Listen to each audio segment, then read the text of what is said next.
G'day there, it's Malaki here again. Really been enjoying my chats with people that I know within my LinkedIn network.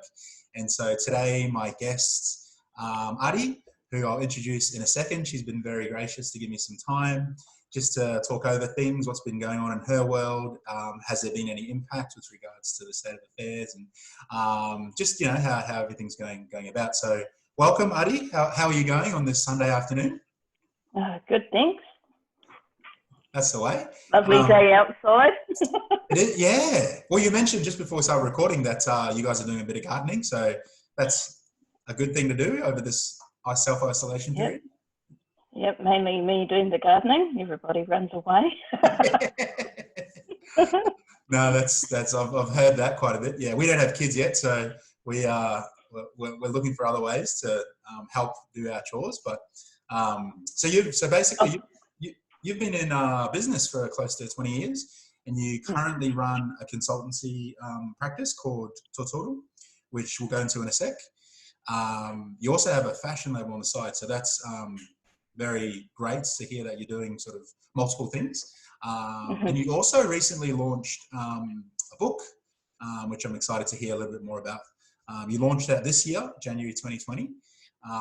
And so you're Kiwi heritage, but you've been living in Australia for more than 10 years now, looks like. So yes, it'll be about 11 years now.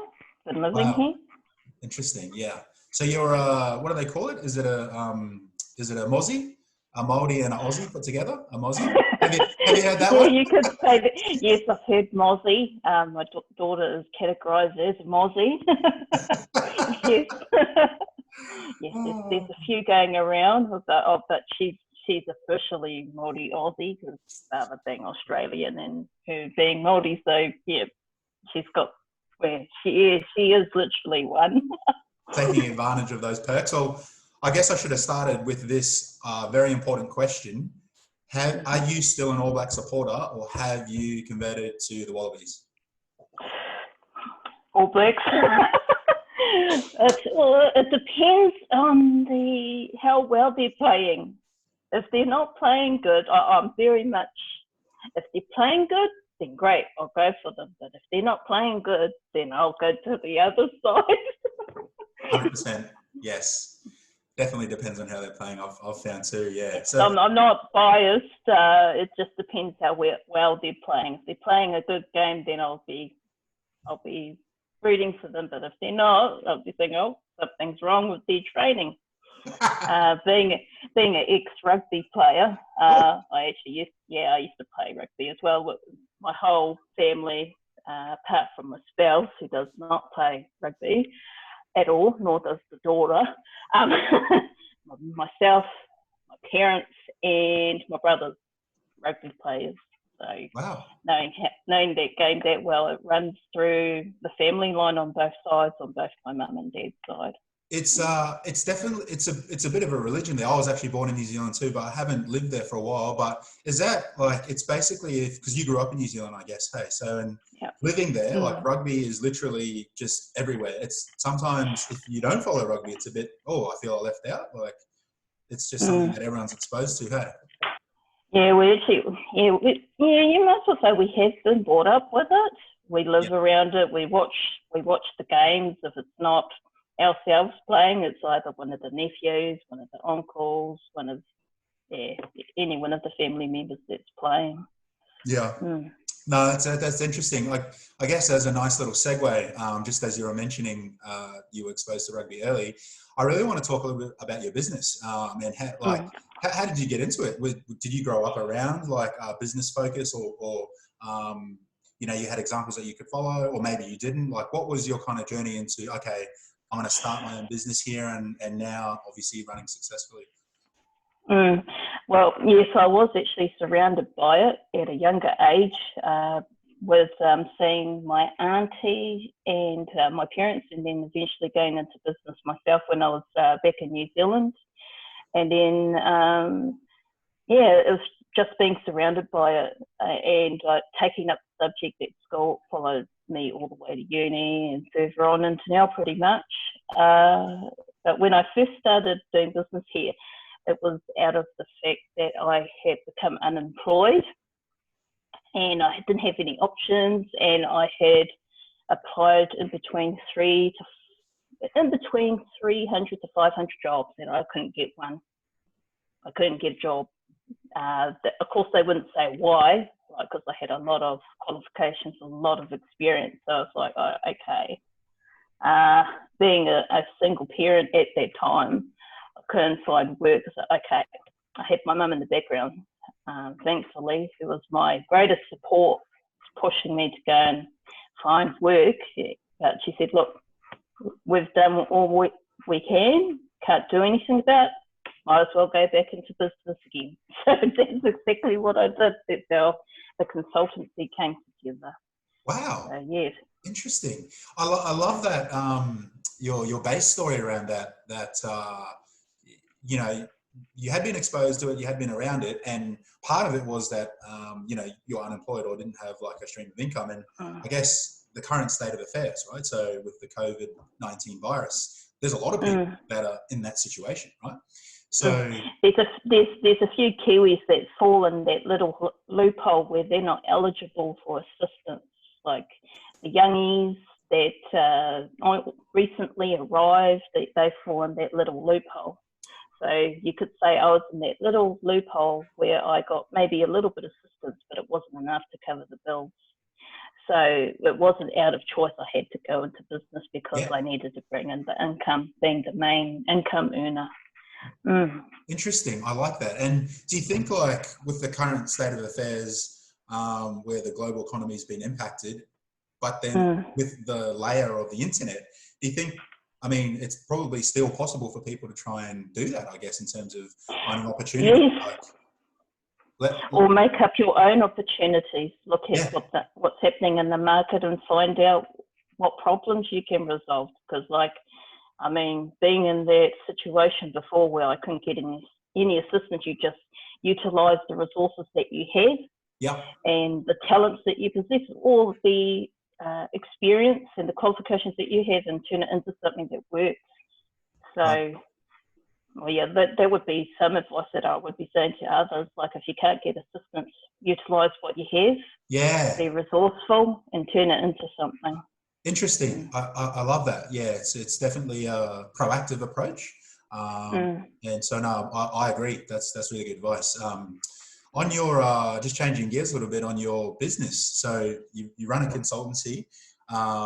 What's been the main thing, I guess, from your day-to-day routine in terms of, you know, the pandemic that we're in right now, just your day-to-day routine? What's the one thing that's surprised you in terms of the change and, you know, what you've had to do, whether working from home's been different, or clients have been different, or your approach has been different? What's the one thing that's surprised you?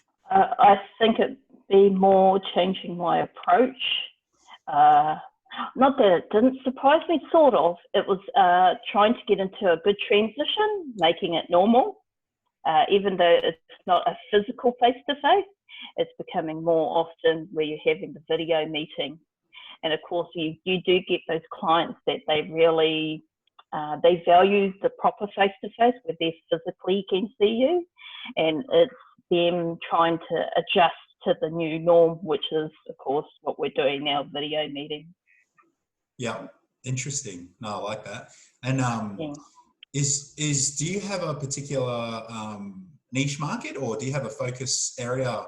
Like, what is, do you have an ideal client on, like, okay, within this sort of industry or bandwidth, these are the type of clients that I generally work with or specialize in? I do have a mixture. They come from different backgrounds. That's what works for me. Like, if you just specialize in one particular industry with different clients, you find that you run out of more options, whereas I have a mixture, and that helps. And it's because I've got experience in different industries, from construction to art to working in catering to doing community service to working in health and disability. So it pays to have a mixture. So that way, if it's low in one area, you can quickly swap into another area. So that way you can spread yourself across more rather than one particular type of client. Very smart. I have noticed that with some of them, there's the tendency to stick to one specific type, Yep. and that limits opportunities, and of course it limits options as far as clients are concerned. I like that. Yeah, being diverse in particular areas definitely helps. You mentioned the construction industry. I recently spoke to a good friend of mine who runs a company in the construction industry, and he gave me a bit of a lowdown that construction's kind of still booming, I guess, in this era.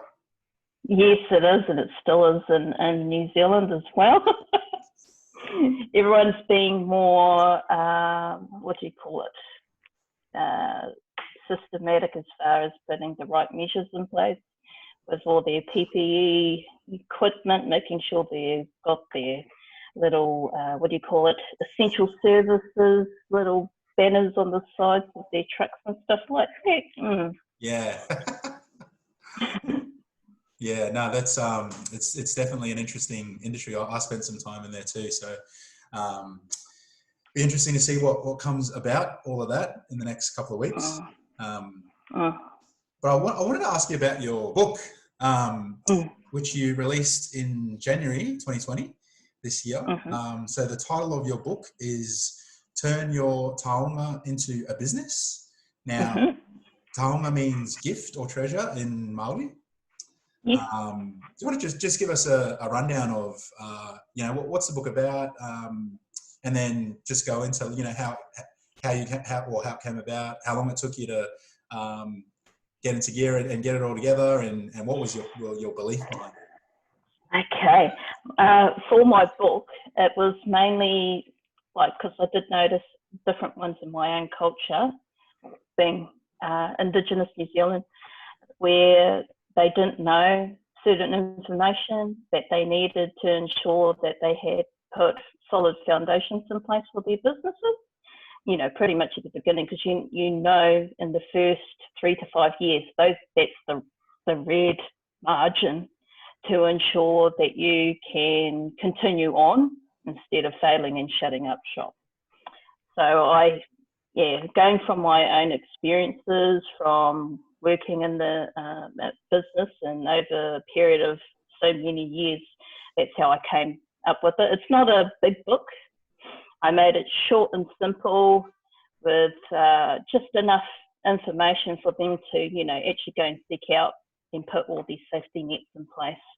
So like getting the necessary armour, might as well say business armour to cover yourself before you even continue on further. So like getting a business consultant, putting a business plan together, getting a commercial lawyer, what questions to ask, what they need to know, getting an accountant, pretty much everything that's needed, insurances and stuff like that, copyright, trademarking, anything they need to know. And those are really important, especially when you're in business. Yeah. Wow, I like that. That's cool. And I'll include all the relevant links to that book in the notes below. But it is, as I can see, available on all the platforms, digital platforms, so Kindle and some of the other various ones as well. Yep. That's great. That's really making cool. Sure I didn't want to isolate myself. Like I know specific ones are saying picking my own culture as a niche market. Yeah, I could say that, but I wanted to be able to share that knowledge and experience so that everybody can put something together for themselves and consider, the pros and cons before they make that decision to actually go into business. Yeah, 100%. I mean, I read it myself. I said, I wish I had that at the beginning, because the amount of research I had to do was a lot. I love that. so many templates and stuff. You might as well say, it is a self-help book, but I've done it in such a way where it's simplistic. There's, not too much technical jargon in there, because you do find with a lot of them, especially our up-and-coming youth that may be leaving from school and that, they're still trying to figure out what they want to do as a career. And if they're wanting to go into business, they need to know which avenues they need to be taking. Yeah, 100%. I like that. And so you could almost say it does have an Indigenous flavour of it, I guess you could say, but applicable to all Indigenous cultures, I guess you could say. And then not only that, like someone who may be working with an Indigenous, someone who is part of the culture, I guess. So yeah, there's information for everyone there. So that's really good. I like that.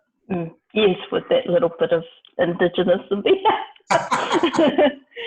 Because like at the back of the book, it's got wording in my language, and that's just saying gift, knowledge, experience. So that's how I broke up the book in pretty much in 3 different ways. So experience, knowledge, gift. And so the gift was being in business and using that gift to share with different people. I like that. Yeah. So are you a bit of a reader yourself? Oh yes, I've got quite a few books that I've read. There's I still got books to finish to read. So there's about 1, 2, 3, 4. I'm just looking at them at my desk at the moment. 1, 2, 3, 4, 5, 6, 7, 8, 10. Oh wow. I've got 10. Yeah, 10 to read. What's the book you're reading right now? What's the 1 out of the 10? One of them that I'm reading, I'll just pull it out for you. Yep. Just for laughs. That one I'm reading is The Power of Talking About Money. It's a bit of a laugh. It's quite funny. So, oh wow. Yeah. Who's the author? Yes. Alex Holder. Alex Holder. Yeah. Yeah. Nice. And then there's another book that I actually read. I went through it quite quickly because I was laughing half the time, and that's the grammar one. Have you read that one? Wow. That is definitely a book I need to read. Yes. Yeah, you'll be laughing. I think my wife would agree with me that that's a book that I need to read, I think. Yeah, the grammar, know your grammar. Yeah, there's a few books that kind of buys the time as well. It's like, oh, I've got nothing to do. Oh, yes, I've read my book. Now I've got this time. And then here, of course, well, here's the book. So I've got cool. Yes, great. So it's only like 12,000 words, but like I've made it simplistic enough so anyone can read through it quite quickly. That's great. Well, those that are absolute readers, they'll probably do it in under maybe 30 minutes, maybe an hour. Oh, nice. Like my mother's got a copy and she just read it in 30 minutes. So she's quite academic. She reads 5. Oh yes, she's a speed reader. She reads through 5 different books at one time. So she has a book in specific areas in house, and she walks past. She goes through her day, reads a book, a couple of pages. Oh, okay, I'll walk over here. I'll read this book. Yes. Not finishing one and starting another. Yes, that's definitely allowed. I like that. I'm a bit like that too. Hey, so with your with your business, how have you gone about advertising, I guess, or what's your strategy been in terms of new clients? And then, given the state of affairs now with COVID-19, has that approach changed in terms of like marketing your business or how you get clients? Like, can you explain a little bit about that? Mine has been a mixture. It's always been a mixture. It used to be just word of mouth, but through different clients, different business connections, through different ones on LinkedIn, it hasn't really changed that much apart from no longer doing word of mouth anymore because everyone's going digital.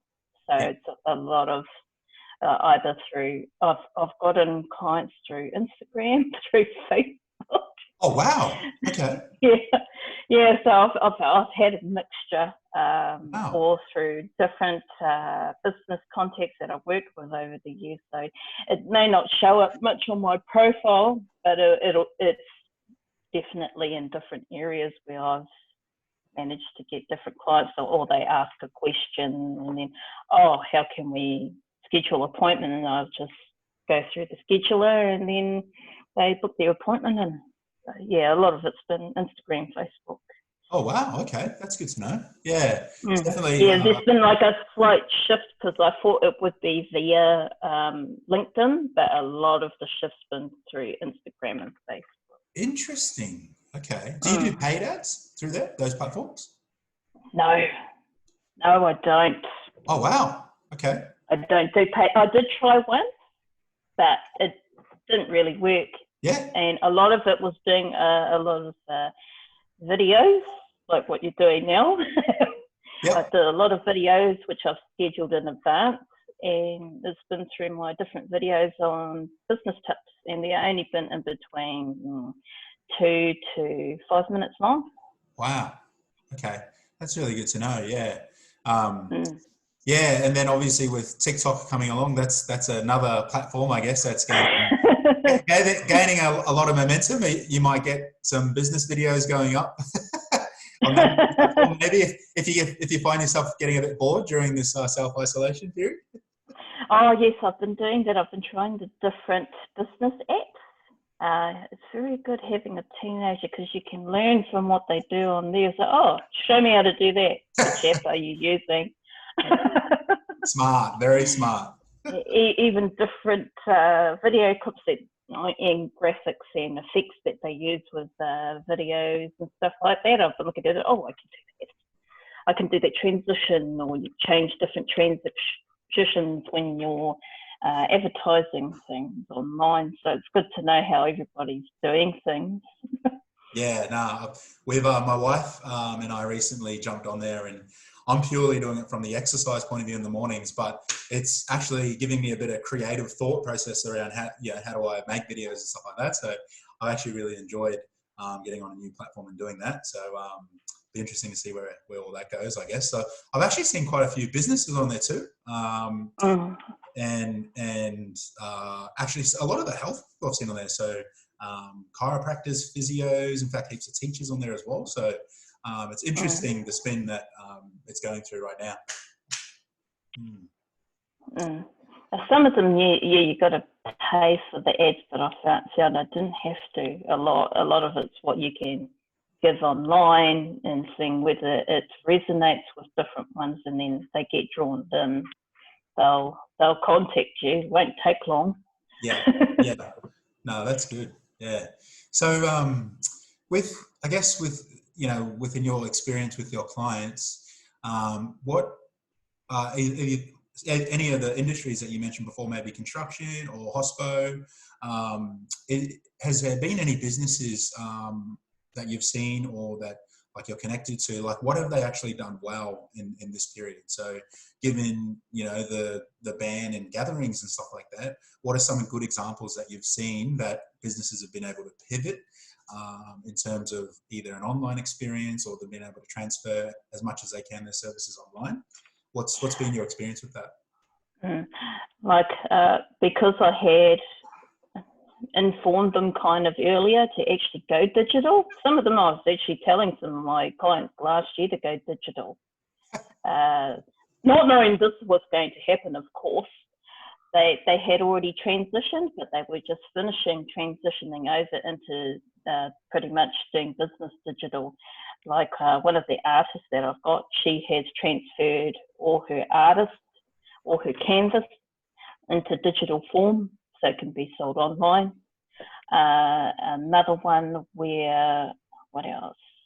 I'm trying to remember which one. Oh, I had another client where he had an event that was actually set for last month, but of course it had to get cancelled. And I said, it doesn't mean cancelling it, you just do it online.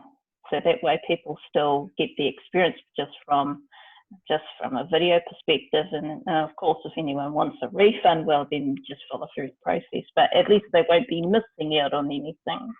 Wow. So they still got events happening online. Yeah. Without having to cancel and lose a whole lot of money. 100%. Yeah. And I mean, I don't even think it's too late. Obviously, it was good that, you had the foresight for those clients to make some of the content digital. But I mean, even now, this as we are, I don't even think it's too late for people to get online and be digital, right? Because it's the barrier to entry, I think, is very low. So yeah, any businesses that are even not even online, like it's not too late, right? Like you can go out and create a Facebook page or a LinkedIn page. Yeah, you can still do it. You can still do it. Yeah, that you don't allow the situation to limit yourself from not being able to progress forward. It's just learning to find how you're going to adapt and try and do it quickly. If you don't do it quickly, you're going to miss out. Yeah.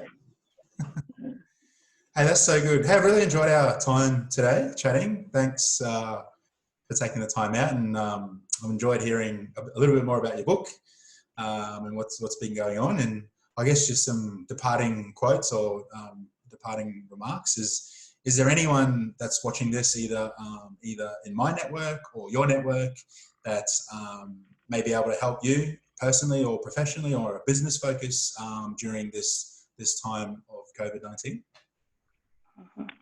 Oh, well, I've got three things. One, either referral if anyone they think can benefit from what I can offer, which is either consulting or mentoring. The second one is, if you would really get to know me, do the same what you have, connect via LinkedIn, be part of the network. And the third one, what was my third one? I did have a third one, but I've forgotten what it was. Your book? Yes, we'll get the book. You can go get the book. Oh, and I did forget to mention it. I started it in December, and I started it in November. So in under 3 months, I have written and published it. Yeah, that's super quick. Yes, super quick. A good time to write a book is now. Yes, 100%. I agree with that. I'll have all the relevant links. Check out the links below to order that book. But I really enjoyed our time chatting today, Ari. Well, wish you well, all the best for the future, and definitely keep in touch. Chat again soon. Yes, definitely. Thank you. Thanks, Maliki. See ya.